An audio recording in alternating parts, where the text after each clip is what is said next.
The other Saturday game, the New England Patriots and the Indianapolis Colts. Guys, what a good one, and what a game far as how this whole AFC is going to shake out. Of course, as we sit right now, the Patriots sitting in the number 1 slot. The Colts are fighting for a playoff spot in the AFC, which is completely just jumbled up over there. As we sit right now, the home Colts are 2.5-point favorites over the visiting Patriots. So it does not matter. Again, throw all that stuff out here. The Colts are playing well, and they find themselves as nearly a field goal favorite at home in this one. Steven, you talk about teaser legs. I mean, this is the Patriots up to 8.5 in a game with a 45.5 total. Both of these teams want to run the ball. Both of these teams want to play deliberately. Both of these teams want to rely on their defense and just kind of get it done with what they can kind of cobble together on the offensive side of the ball. I don't hate that in the least bit, but full disclosure, I took the Colts at -1 on the open. It opened at pick here at a couple of the shops in Vegas. Before I could get to it, it had already moved to 1 in favor of the Colts. I just think the Colts are, all things considered here, probably position by position, about a pretty much a better team, than this New England team. And I'm a little bit down on the Patriots. I'll fully admit. So that being said, I do not hate a teaser leg on the Patriot side of things either. So however somebody wants to kind of go about tackling this game, I think there are multiple angles to where you can go. And I think that it, could be the correct play. We're going to disagree on this one. We do agree on the teaser leg. It makes sense to get them up to plus 8.5. It's a low total, so that makes sense. If this gets to New England +3, that's an auto bet for me, and I kind of like the 2.5 already. I disagree with this 3.5-point swing from the look ahead. Both of these teams are coming off a bye, and I know you can kind of go player by player, position by position, and make an argument that the Indy might have the flashier player, the more talented player. But I think collectively what New England has done during this winning streak has been more impressive than any team in the NFL. And that is with me also believing that the Colts are a hell of a lot better than what their record says after they had a slow start. I'm basically throwing out the first 3 games that the Indianapolis Colts had. So for this game to be 2.5 for the Colts doesn't really make a ton of sense to me unless the New England injury report doesn't go their way. They've had back-to-back limited practices for Trent Brown on the offensive line. Christian Barmore is a big piece of that run defense. He's been back-to-back limited. The running back Damian Harris has a hamstring. I'm not too concerned. Ramondre Stevenson's a capable backup. So I think there's equal advantages there with them coming off the bye. If these guys are healthy, we'll see. And if you look at the matchup in particular, and if you look at the numbers, really, I mean, it's almost like these two teams are looking at each other in the mirror. In terms of weighted DVOA, it's the number 5 offense for New England against the number 8 Indy defense, and the Indy offense number 7 against the number 1 New England defense. So I guess maybe a slight advantage there for New England in terms of DVOA.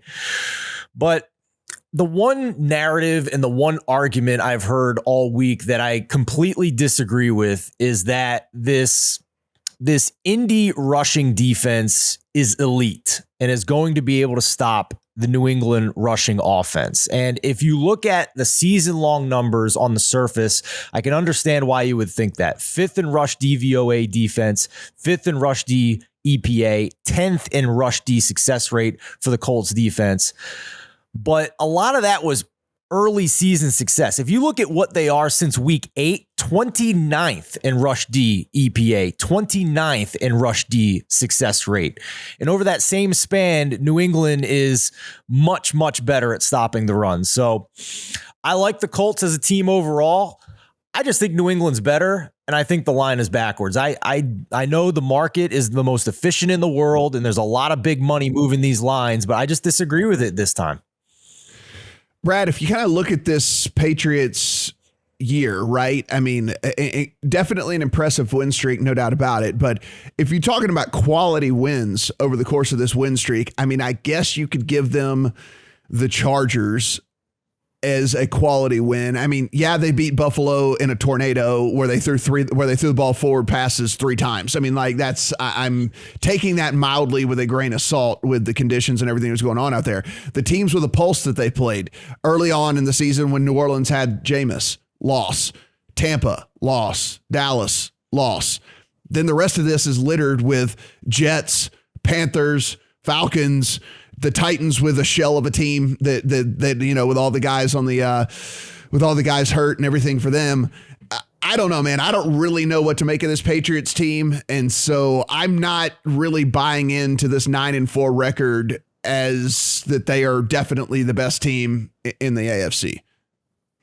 I mean, that Browns win's pretty impressive. I would say 45-7 over the Browns. To beat the Chargers on the road is pretty good. Obviously, they went to overtime with the Cowboys. They lost by 2 to the Buccaneers. So, I mean, I'd say that's a pretty good record personally. So at 2.5, I would probably lean the Patriots way. But I actually much prefer the over here. So if we cut out the first month of the season when Carson Wentz had a little bit of a banged up foot or calf, and obviously Mac Jones getting acclimated as a rookie. So since then, these two offenses are 3rd and 4th in the NFL in EPA per play.